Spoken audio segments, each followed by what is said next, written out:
เพจที่ยิงแอดไลฟ์สดได้เนาะตอนนี้ก็คือเวลาเราเลื่อนฟีด Facebook ธรรมดามาเนาะมันจะขึ้นมาเนาะเป็นในการรับการสนับสนุนก็คือการยิงแอดไลฟ์สดตอนนี้เนาะเพจนี้เพิ่นกำลังยิงแอดเพิ่นกำลังไลฟ์สดขายสินค้าอยู่เนาะเพิ่นกำลังไลฟ์สดอยู่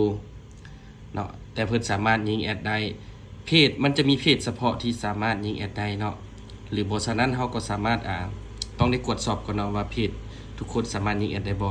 แล้วมันจะมีบางเพจที่ยิงได้เท่านั้นเนาะและมันจะเป็นเพจเฉพาะที่สามารถยิงแอดไลฟ์สดได้เนาะอันนี้เพิ่นกำลังไลฟ์สดขายสินค้าอยู่เนาะตัวนี้เนาะเห็นบ่ตัวนี้เนาะทุกคนเฮาเข้ามาเบิ่งตอนเพิ่นไลฟ์สดเลยเนี่ยคลิกเข้ามาเบิ่งตัวนี้ข่าว ความยาวซาวเอฟ นะฮะ 34 ผู้สื่อข่าวถามถึงผู้ใหญ่แอปที่เป็นคนใกล้ชิดของโกธรว่ามีความเกี่ยวข้องกับคดีหรือไม่ เรื่องนี้ท่านผู้การก็บอก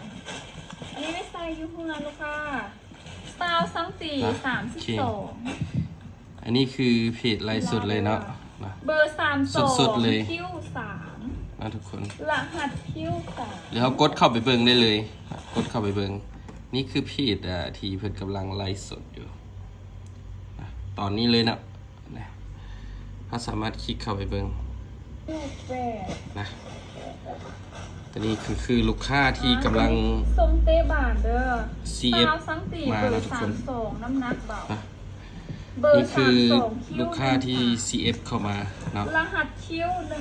13อันนี้คือเพจที่เพิ่นไลฟ์สดเนาะมันจะเข้าถึงคนโดยที่เฮาบ่จำเป็นต้อง ลูกชายลูกสาว มาแจก ได้เลย มาแถมมากดไลค์กดแชร์หรือว่ามาแจกเงินแจกคำเนาะตัวนี้มันจะเข้าถึงเฮาทุกคนเวลาเลื่อนฟีดขึ้นมาจะเฮาจะเห็นได้เลยเนาะตัวนี้คือ Facebook ยิงแอดไลฟ์สดได้เพจยิงแอดไลฟ์สดได้เนาะสำหรับใครที่สนใจอยากได้เพจยิงแอดไลฟ์สดโดยเฉพาะเนาะสามารถทักเข้ามาสอบถามทางแอดมินเฮาได้เลยเนาะ